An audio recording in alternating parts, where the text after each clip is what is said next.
오늘은 마더스데이라 성경 본문하고 이 어머니의 사랑하고를 연결해서 생각해 보았습니다. 어, 오늘 여러분 그 오늘 복음 보면요. 아무도 그들을 내 손에서 빼앗아가지 못할 것이다. 하나님께서 예수님한테 보내준 자들 있죠. 아무도 뺏어가지 못할 것이다 하는 거예요.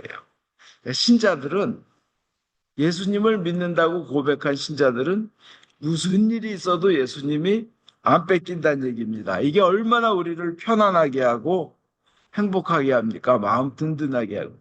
비록 나는 약하고 넘어질지라도 나는 실수가 있고 때로는 예수님을 배신한 행동을 할 때도 있어요. 살다 보면 얼마나 많아요. 어리석은 결정을 할 때도 있습니다. 그러나 결코 그렇다고 해서 주님의 손에서 마귀가 우리를 뺏어가지 못한다는 거예요. 왜냐? 그 뒤에 또 복음에 보면 아무도 그것을 아버지의 손에서 뺏어갈 수 없다. 이미 하나님의 사람이라는 거예요. 하나님이 우리를 예수님께 보냈다는 겁니다. 이걸 보면서 여러분 이건 느끼지 않으세요? 대부분의 어머니들이 99.99999% 대부분의 어머니들의 자식을 향한 사랑이 그렇지 않나 느끼지 않으세요?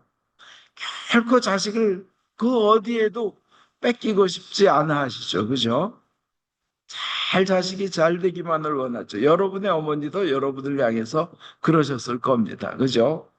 오늘 그 복음 그 앞에 요한복음 10장 11절에 보면 나는 착한 목자이다.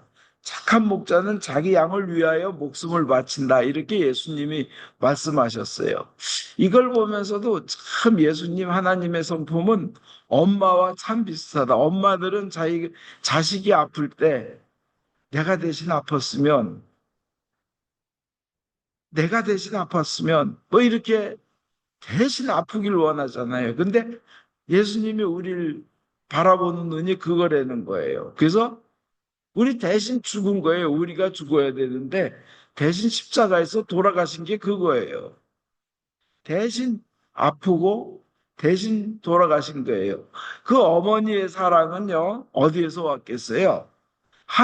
창조주 하나님으로부터 그 사랑을 받은 겁니다. 그래서 어머니들 그 본성에는, 근본에는 그 기가 막힌 세상에서 가장 아름답고 가장 파워 있는 능력이 숨어 있는 거예요. 오늘 제1독서에도 보면 그들을 생명의 샘터로 인도하실 것이며 하나님께서는 그들의 눈에서 눈물을 말끔히 씻어 주실 것입니다. 그 하나님을 믿고 예수님의 피로 자기의 두루마기를 희게 빠른 사람들을 영원히 행복하게끔 생명의 샘터로 인도해 가셔서 그 생명의 샘터에서 생명의 샘터의 물로 그 믿는 자들의 눈에서 눈물을 말끔히 씻어줘서 더 이상은 우는 일이 없을 거라는 겁니다. 더 울지 말아라. 더 울지 말아라 하는 거야. 이것이 또 생각해 보면 우리 어머니들이 자식들에게 주고 싶은 마음들입니다. 그렇잖아요. 그리고 로마서 8장 38절에 누구나 여러분 아시지만 거기 뭐 죽음도 뭐도 하늘의 천신도 권력도 하지만 어쨌든 결론은 심지어는 죽음이라 할지라도 그 어떤 것도 우리 주 그리스도 예수를 통하여 나타날 하나님의 사랑에서 우리를 떼어놓을 수 없습니다.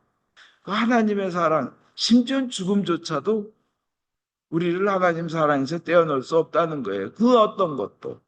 이것은 우리가 볼 수 있는 그 하나님의 사랑을 어머니를 통해서 우리는 보는 겁니다. 어머니를 통해서. 어머니의 사랑은요, 그 자식이 아무리 어리석어도 가르칠 수 있어요. 아무리 얘기해줘도 못 알아들어도 또 얘기하고 하면서 어릴 때 애기들 키울 때 보면 그렇잖아요. 아무것도 모르는 애들 가르치고 또 가르칩니다. 아무리 어리석어도 가르칠 수 있고, 아무리 영악해도 어머니의 사랑은 감화시킬 수 있어요. 많은 죄수들이 어느 날 감옥에 있다가 그 엄마가 자기를 위해서 희생하고 한마디 했던 걸 생각하면서 감동해가지고 내가 우리 엄마의 눈에는 눈물 흐르지 말게 해야겠다 해가지고 되돌아오는 죄수들이 얼마나 많아요. 심지어는 그 서울대 뭐 의대를 뭐 수석으로 졸업했다는 원정수 권사님 그 의사도 그분도 서울대에서 의대에서 공부하다 너무 어려워서 옥상에 올라가서 떨어져서 죽으려고 했대요. 그 공부 잘하는 사람들 그게 문제예요. 평생 1등만 하다가 어디 가서 중간이나 한 뭐 3등, 4등 하면 자기가 죽어야 되는 줄 아는 사람들이 있더라고요. 그 서울대 의대 수석이라는 사람이 그 옥상 가서 죽으려고 그랬는데 엄마가 자기 시체를 보고 울 것을 생각해가지고 그 장면이 떠올라서 자기가 다시 죽으려고 하질 않고 내려와서 다시 공부를 했다는 겁니다. 그 아무리 약해도 또 악해도 엄마의 사랑은 감화시킬 수 있고 아무리 흉악한 죄인이라 그래도 엄마는 그게 자기 자식이면 용서합니다. 그래서 엄마의 사랑은 세상의 모든 것을 녹여서 희망으로 만들 수 있는 것이 세상의 모든 어려움을 희망으로 바꿀 수 있는 게 어머니의 사랑입니다. 뭐 여러분 아시죠? 에디슨도 그랬잖아요. 학교에서는 바보라고 수업 못 따라오는 지진아라 그랬는데 에디슨은 엄마는 그랬잖아요. 이것들은 천재를 가르치는 방법을 몰라 그러면서 내 자식은 천재하고 계속 칭찬해 준 거 아니에요. 그죠? 뭐 그런 예가 너무 많습니다. 그래서 훌륭하게 된 예는. 그 어떤 예화에 이제 신이 천사에게 이 세상에 내려가서 가장 아름다운 것 세 가지를 골라와라 그랬대요. 그랬더니 천사가 내려와서 예쁜 꽃, 그 아름다운 꽃, 향기가 나는 꽃하고 그 아기의 아름다운 웃음. 저도 손자 보니까 웃는 얼굴 너무 좋더라고요. 그 다음에 어머니의 사랑 이렇게 세 가지를 골라서 올라왔는데 아무리 아름다운 꽃도 며칠 지나니까 시들어버리고 애기의 그 웃음도 조금 애 크고 나니까 없어지더라는 거예요. 그 이쁨도 그 아름. 그러나 영원히 변하지 않는 건 어머니의 사랑이더라는 거예요. 죽을 때까지도 그 자식을 위해서 헌신하는 사랑이라는 거예요. 한국의 많은 어머니들이 한동안 공항이나 외국 제3국의 공항에 버려진 적이 있습니다. 슬프지만. 저 연세들이 들어가지고 뭐 노인성 건망증 뭐 이런 거 걸리고 뭐 하니까 자식들이 갖다 버린 거예요. 외국 공항에 이런데. 근데 참 슬프게도 그분들은 끝까지 자기 자식들의 이름과 그 주소나 이런 거를 자식 망신스러울까 봐 얘기를 안 하더라는 겁니다. 참 그 모든 기능이 마비가 되고 죽어가는 때까지도 자식을 사랑하는 그 어머니들의 그 숭고한 사랑을 일부 이렇게 보면서 막 가슴이 미어져요. 어떻게 저런 큰 어마어마한 진짜 어리석을 정도로 깝깝할 정도로 저런 사랑을 하나님은 엄마들한테 심어주셨나. 그래서 세상에서 가장 아름답고 숭고한 것이 엄마의 사랑인데 우리 대부분은 그 어머니의 사랑을 먹고 자란 줄 믿습니다. 그래서 저는 이 자리를 빌려서 하여튼 모든 어머니들께 이 세상에 있는 모든 어머니들께 감사드립니다. 감사드립니다. 또 우리를 키워주신 우리의 어머니들 또 감사드립니다. 성경에 어머니를 어떻게 대하라고 성경은 나왔냐면 에베소서 6장 2절에 내 부모를 공경하여라 하신 계명은 축복의 약속이 붙어 있는 첫째 계명. 10계명 중에 축복의 약속이 붙어 있는 건 이거밖에 없어요. 부모를 공경하는. 이 다른 거는 뭐 이래라 뭐 안 하면 너 죽을 거다 이런 식이 많아요. 그죠? 감옥. 근데 이 부모를 공경하라는 것은 축복의 약속이 붙어 있는 첫째 계명입니다. 그리고 출애굽기 20장 12절에 너희는 부모를 공경하여라. 그래야 너희는 너희 하나님 야훼께서 주신 땅에서 오래 살 것이다. 골로새서 3장 20절에 보면 자녀된 사람들은 무슨 일에나 부모에게 순종하십시오. 이것이 주님을 기쁘게 해드리는 일입니다. 집회서에 보면 7장 28절에 네가 세상에 태어난 것은 부모님의 덕택임을 잊지 말아라. 그들의 은덕을 네가 어떻게 무엇으로 갚을 수 있겠느냐. 신명기 5장 16절에 너희는 부모를 공경하여라. 너희 하나님 야훼의 명령이시다. 그래야 너희는 오래 살 것이다. 그래야 오래 살 것이라는 거예요. 너희 하나님 야훼께서 주시는 땅에서 잘 될 것이다. 간단하죠? 세상에서 잘 되는 비결? 어렵지만 부모를 공경하는 거예요. 그리고 집에서 3장 3절에 아비를 공경하는 것은 자기 죄를 벗는 것이다. 집에서 3장 5절에 아비를 공경하는 사람은 자기 자식들에게서 기쁨을 얻고 그가 기구하는 것을 주님께서 들어주시리라. 집에서 3장 6절에 아비를 공경하는 사람은 오래 살 것이며 주님께 순종하는 사람은 어미를 평안케 한다. 집에서 3장 14절에 아비를 잘 섬긴 공은 잊혀지지 않으리니 네 죄는 용서받고 새 삶을 이룰 것이다. 아주 그냥 여러분 전 집회서라는 거 좀 생소하시겠지만 제2경전이니까요. 근데 참 그 하나님의 뜻은 이렇게 철저합니다. 좀 부모님이 완벽하지 못해요. 누구나 인간에게 실수가 있고 부족함이 있습니다. 죄도 있고 안타까운 부분도 있습니다. 그러나 하여튼 마음속에 공경하라는 거예요. 물론 하자는 대로 다 하는 거는 절대 효도가 아니라는 건 알죠. 이렇게 나이가 들면 워낙 실수가 많아서 잘못된 판단도 하고 또 부모님도 인간이기 때문에 죄를 짓는 적도 많이 있습니다. 그러나 그 속마음만큼은 야훼 하나님은 공경하기를 원하시는 거예요.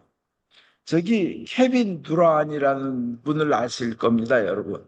그 미국에서 농구에서 프로농구에서 NBA에서 최고의 MVP가 된 적이 있어요. 2014년에 맨날 그 르브론 제임스한테 밀려가지고 그 르브론 제임스라는 사람이 워낙 잘하니까 맨날 그 사람이 1등 하는데 2014년에는 케빈 두란이 MVP가 됐습니다. 그래서 시상식에서 그러니까 NBA 농구 얼마나 미국에서 인기가 많아요. 수상 소감을 25분 동안 얘기했는데 24분 내내 참 많이 자기 엄마 완다 프레트 완다 얘기만 드립다 그러는 거예요. 그렇게 이유는 눈물을 근저 엄마가 흘리고 있었는데 그 두란이 계속 내가 MVP 되는 거 엄마의 공이다 그러는데 케빈 두란이 이렇게 얘기한 거예요. You made us believe. 엄마가 나를 이렇게 믿는 사람으로 만들었다. Kept us off the street. 그 길거리에서 벗어나게 만들었고, 길거리 소년에서. 그리고 put clothes on our backs. 그 내가 입을 옷을 엄마가 마련해 주셨고, food on the table. 내가 먹을 음식을 엄마가 마련해 주셨다. 그냥 엄마 얘기만 하는 거예요. 그 유명한 그 시상식에서. 얼마나 높고 훌륭한 돈 많은 사람들이 많고 온 그냥 방송이 다 집중하는 거 아니에요. 그죠? NBA, MVP 그것 때는. When you didn't eat. 엄마가 먹지 않을 때 you made sure we ate. 엄마는 비록 먹지 못했을 때라도 우리는 확실히 먹을 수 있게 해주셨. 그 순간에도 우리는 먹을 수 있게 해주셨다. 이제 엄마에 대한 감사예요. You sacrificed for us. 우리를 위해서 희생하셨고 그러기 때문에 you are the real MVP. 그 때문에 나의 엄마가 진짜 MVP다. 그 많은 사람들 앞에서 이렇게 얘기를 했어요. 참 그렇게 어머니를 귀하고 존경스럽게 인정하는 겁니다. 고백하는 것이십니다. 이것이 참 좋은 예라고 생각합니다. 그 어머니를 사랑하는 좋은 예라고 생각합니다. 어떤 사람들은 자기 엄마 창피하다고 학교에도 못 오게 하고 엄마 몰골이 흉하다고 그냥 학교에 오니까 뭐 울고불고 난리가 나고 왜 왔어? 도시락을 왜 이따위로 싸줘서 하는데, 그런 큰 자리에서도 어머니에 대해서 감사하는 사람들, 참 하나님 보시기 좋을 것 같습니다. 우드로 윌슨이라는 대통령이요. 지금 대통령 됐지만 옛날에 프린스턴 대학을 나왔어요.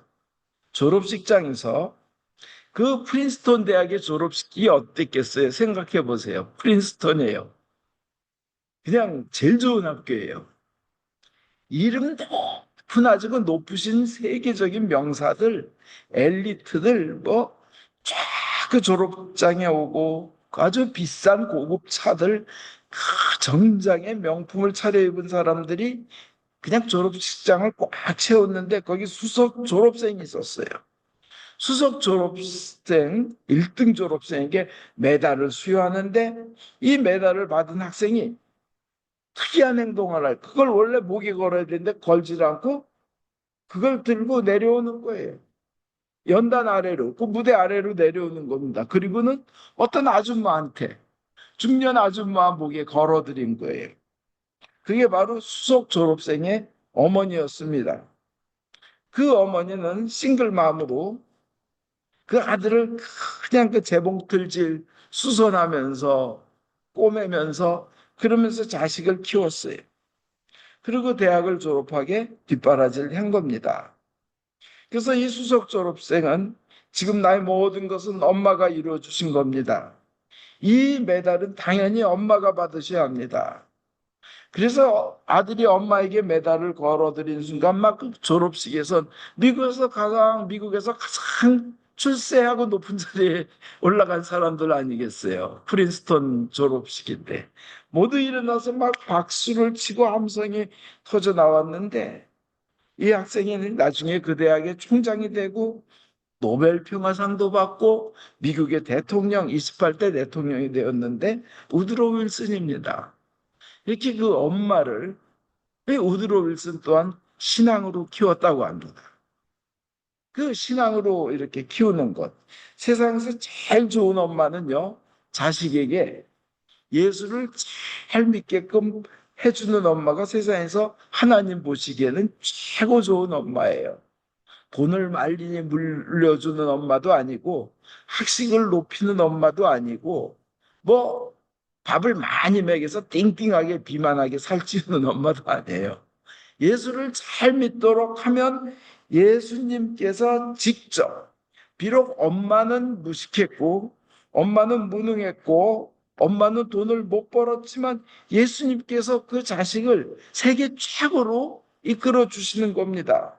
그래서 아무리 자신이 배운 게 없고, 자신이 무능하고, 자신이 돈 못 벌고, 자신이 연약하더라도 그 어떤 사람을 세계 최고로 만들 수 있는 그런 존재가 있어요. 자신은 부족하더라도 자기의 영향권 안에 있는 그 누군가를 세계 최고로 만들 수 있는 그런 존재가 이 세상에 있는데 그게 엄마예요. 자식한테 그렇게 하면 되는 거예요. 뭐 샴쌍둥이를 수술을 세계 최초로 했던 사람도 이 근처 살고 계시잖아요. 그런 사람도 그분도 그 엄마가 그렇게 길거리에서 늘 쌓아온 불량배를 맨날 칭찬하면서 성경과 기도로 가리켰다는 거예요. 하나님이 그렇게 해주시는 거예요. 과일 행상하면서 학교 앞에서 그 뭐 뻥이요. 그거 팔면서 새벽 4시면 기도를 하고 자식들을 깨워서 기도를 시키면서 키운 너무나 가난한 먹을 게 없는 그 사람이 있어요. 대한민국의 대통령으로 만들었어요. 최태원이라고 이명박 대통령의 어머니. 너무너무 가난해서 물려줄 게 자식에게 물려줄 게 성경 한 권밖에 없지만 평생의 기도가 링컨이 성경을 읽고 성경에 순종하는 자가 되게 해주십시오 하고 평생 기도한 게 링컨의 어머니 낸시예요. 그랬더니 어느 날 그렇게 가난한 링컨이 미국의 대통령이 됐을 때 취임식 석상에서 아주 작은 성경, 낡은 성경, 엄마가 유산으로 남겨주신 거예요. 이 낡은 성경은 엄마가 나에게 물려준 성경입니다. 저는 이 성경책으로 말미암아 대통령이 되어 이 자리에 서게 됐습니다. 이 성경책으로 말미암아. 그러니까 뭐예요? 가장 잘 키우는 거는 자식을 예수님을 믿게 하고 성경을 읽게 하는 그 엄마가 최고 가장 파워풀하고 슈퍼우먼인 거예요. 슈퍼맨을 키워내는. 링컨이 그랬어요. 이 성경 때문에 내가 대통령이 되었습니다. 저는 성경 말씀대로 이 나라를 통치할 것을 약속합니다. 레이건, 미국 역사상 제일 그 미국인들에게 사랑받는 대통령이 레이건이라는데, 엄마 넬 여사, 넬 레이건은요, 그렇게 가난한 과정에서도 진짜 가난해요. 왜냐? 남편이 아주 술을 많이 드시고 집 앞에서 길에 쫙 뻗어 계시고 막 이랬으니까.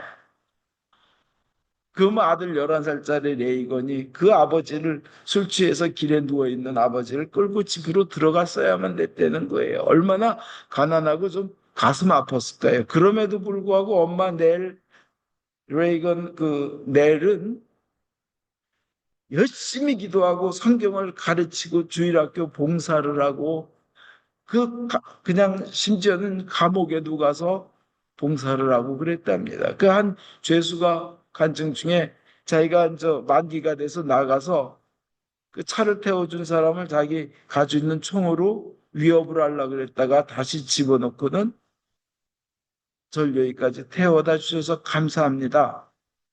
공짜로 태워주시고, 사실은 제가 총이 있어서 그걸 위협하려고 했는데 감옥에 있는 동안 어떤 분이 와서 예수를 믿고 착하게 살으라고, 이런 삶을 살지 말라, 그 말에 난 감동받아가지고 총이 있지만 당신을 위협하지 않고 감사를 드리는 겁니다, 이렇게 간증을 했다는 거예요. 그러니까 엄마라는 존재는 세상에서 이렇게 위대한 겁니다. 가장 위대한 겁니다. 또 이 설교를 들으신 많은 남편들한테도 이 아내이면서 어머니인, 또 아내인 사람에 대해서도 참 잘 대해야 된다고 들으시는 분은 마음속에 다짐하시기 바랍니다. 마귀가 가장 원하는 것이 가정이 깨지는 거예요. 온갖 획책을 다 해요. 온갖 계략을 다 써요. 그러나 우리 마음속에 아내에 대해서, 누군가의 엄마에 대해서 이 마음을 잃지 않으셨으면 좋겠습니다. 어떤 분이 쓴 글인데 너무나 잘 써서 제가 그냥 갖다가 있습니다. 뭐냐? 아내란 남편과 아이들만 보고 웃다가 결국엔 이 세상을 떠나는 사람이다. 아내란 사랑을 주면 줄수록 수줍어지고 예뻐지는 사람이다. 아내란 살이 찌고 뚱뚱해도 엄마라는 이름 때문에 아름다운 사람이다. 아내란 가족이 먹다 남은 밥을 먹으면서도 행복해하는 사람이다. 아내란 당장 잊어버린 1,000원의 안절부절에도 남편과 자식을 위해 아낌없이 희생하는 사람이다. 여기에 계신 아내분들 다 그러신 분들이라고 저는 믿습니다. 또 아내란 밥 한 끼보다 수고해서 사랑해 하는 한마디로 더 행복을 느끼는 사람이다.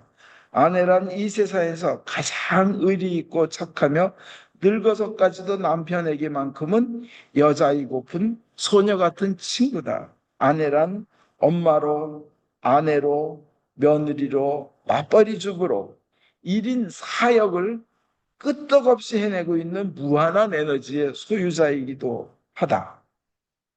하지만 언제나 지칠 것 같지 않던 아내에게도 주름진 얼굴과 흰 머리에 에너지가 고갈되어 나약하고 힘없는 시기가 오게 된다. 이 세상에서 이와 같은 만능 아내에게 에너지를 충전해 줄 수 있는 사람은 오직 남편뿐입니다. 남편의 따뜻한 포옹, 고마워, 사랑해라는 말 한마디에도 아내는 이 세상을 들었다 내릴 수 있을 만큼의 큰 에너지를 충전받습니다. 아주 작은 것에 상처받고 아주 작은 것에 큰 감동을 받는 것이 아내입니다. 이런 소중한 한 사람을 평생토록 아끼며 사랑하며, 또 특히 오늘 마더스데이 어머니 날은 소중한 아내를 위해서 그 아내만을 위한 행복한 날이 될 수 있도록 남편분들은 노력해 주시기를 축원드립니다. 그 아내란 하는 글을 읽었지만 그 또한 애들의 엄마이기도 합니다. 그죠? 결론은 여러분들 그 아내 노릇하느라, 엄마 노릇하느라, 딸 노릇하느라, 또 며느리 노릇하느라, 또 비즈니스도 가고 잡도 가져서 또 일도 하는 그런 귀한 역할을 해내는 어머니들 하나님께서 영원히 축복하시기를 바랍니다. 그 어머니들의 마음의 소원을 하나님께서 전능하심과 위대하심과 크심으로 다 들어주시길 바랍니다. 그 어머님들의 영의 소원을 하나님의 선하심과 좋으심으로 그 사랑으로 다 이루어 주시기를 축원드립니다. 아멘.